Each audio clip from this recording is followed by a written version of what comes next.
Bonjour à tous, c'est Seb et Nico. On va vous présenter le nouveau jeu Don't Panic Games, Réveille pas Cthulhu. Bienvenue à Arkham, on va donc vous présenter Réveille pas Cthulhu, qui est un jeu pour 3 à 6 joueurs, des parties d'environ 15-20 minutes à partir de 10 ans. Les joueurs dans ce jeu vont incarner des cultistes en train d'essayer de réveiller le grand ancien Cthulhu, mais ils se rendent compte à la dernière minute qu'en fait c'est une très mauvaise idée, parce que la première personne qui va réveiller Cthulhu, ça va être la première personne à se faire boulotter direct par Cthulhu. Donc le but du jeu, ça va être de ne pas être la personne qui va réveiller Cthulhu, d'où le nom du jeu, Réveille pas Cthulhu. Un jeu de Francesco Barberini et Massimiliano Grotti, illustré par Andy Parisi. Donc on trouve dans la boîte 75 cartes à l'effigie des principaux personnages du mythe.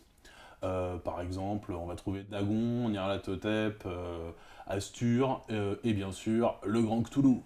Il y a une petite préparation avant de commencer la partie, où en fait on va séparer certaines cartes pour ne distribuer que 4 cartes principales à chaque joueur au départ, et ensuite on va rajouter une carte de contre-sort.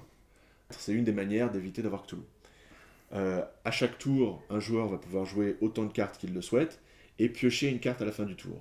Chaque carte a un effet particulier qui va s'appliquer quand la carte est jouée.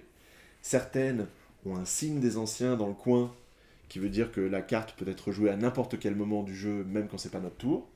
Et certaines autres cartes ont une bordure rouge, ce sont les cartes événements. Tout à fait, donc les cartes événements, cerclées de rouge, en fait, doivent être jouées immédiatement. Donc on les remet pas dans sa main quand on les pioche, on les joue tout de suite, et évidemment elles ont chacun un effet. Alors une des cartes à bord rouge est quand même la plus importante du jeu, celle qu'il ne faut surtout pas devoir jouer, la carte Cthulhu. Donc quand on la pioche, malencontreusement, on a deux manières de s'en débarrasser, soit en utilisant l'une des cartes contre-sort, sachant qu'on en a tous eu une, comme tu l'as dit au début du jeu, qui nous permet de replacer Cthulhu dans la pioche, ou alors la carte Signe des Anciens, qui vous permet de passer la carte à votre voisin pour qu'il s'en débarrasse lui-même. Et si je suis pas en mesure de me débarrasser de la carte Cthulhu, j'ai perdu la partie. C'est pour ça, cultiste, souviens-toi, quoi qu'il arrive, réveille pas Cthulhu. On t'aura prévenu.